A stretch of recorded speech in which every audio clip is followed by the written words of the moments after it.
सरकार बच्चों के लिए करोड़ों रुपए खर्च कर रही है, योजनाएं बन रही है, बजट पास हो रहा है, रिपोर्टें तैयार हो रही हैं, लेकिन साहिबगंज में मिड डे मील की थाली तक पहुंचते पहुंचते ये पूरी व्यवस्था जैसे रास्ता भटक जा रही है।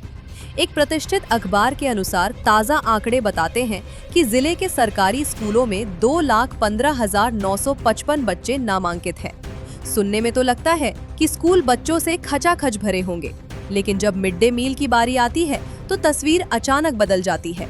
भोजन मिल पाता है केवल 1,38,965 बच्चों को, यानी कागज पर मौजूद हर 100 बच्चों में से करीब 36 बच्चे पता नहीं किस दुनिया में चले जाते हैं।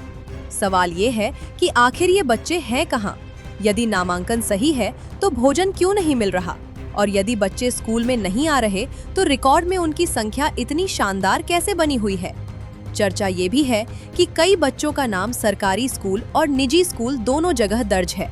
अगर ऐसा है तो शिक्षा व्यवस्था ने भी शायद एक बच्चा दो स्कूल का नया मॉडल विकसित कर लिया है। बच्चे एक हैं लेकिन नामांकन 2 जगह। ऐसे में आंकड़ों का विकास तो होना ही था। दिलचस्प बात ये भी है कि साहिबगंज जिले में शिक्षा विभाग के रिकॉर्ड में 179 पंजीकृत निजी विद्यालय दर्ज हैं। इनमें सबसे अधिक उधवा प्रखंड में 29 निजी स्कूल संचालित हैं। लेकिन कहानी यही खत्म नहीं होती। जिले में ऐसे कई 100 निजी विद्यालय भी संचालित होने की चर्चा है जो सरकारी रिकॉर्ड में दर्ज ही नहीं हैं। यानी स्कूल चल रहे हैं, बच्चे पढ़ रहे हैं, फीस भी ली जा रही होगी, लेकिन विभाग के कागजों में उनका अस्तित्व ही नहीं है। जिला शिक्षा पदाधिकारी भी मानते हैं कि बच्चों की उपस्थिति कम है। अब गांव मोहल्ले में जाकर अभिभावकों को जागरूक करने की बात कही जा रही है। यानी पहले बच्चों को रिकॉर्ड में लाया गया, अब उन्हें स्कूल तक लाने की तैयारी है। फिलहाल साहिबगंज का मिड डे मील मॉडल यही कहता नजर आ रहा है कि कागजों में स्कूल आबाद हैं, लेकिन हाजिरी रजिस्टर और भोजन की थाली कुछ और ही कहानी सुना रहे हैं।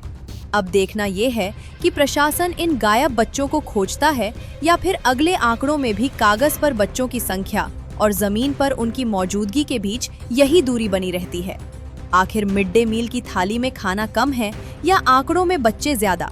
इसका जवाब तो जांच ही दे सकती है।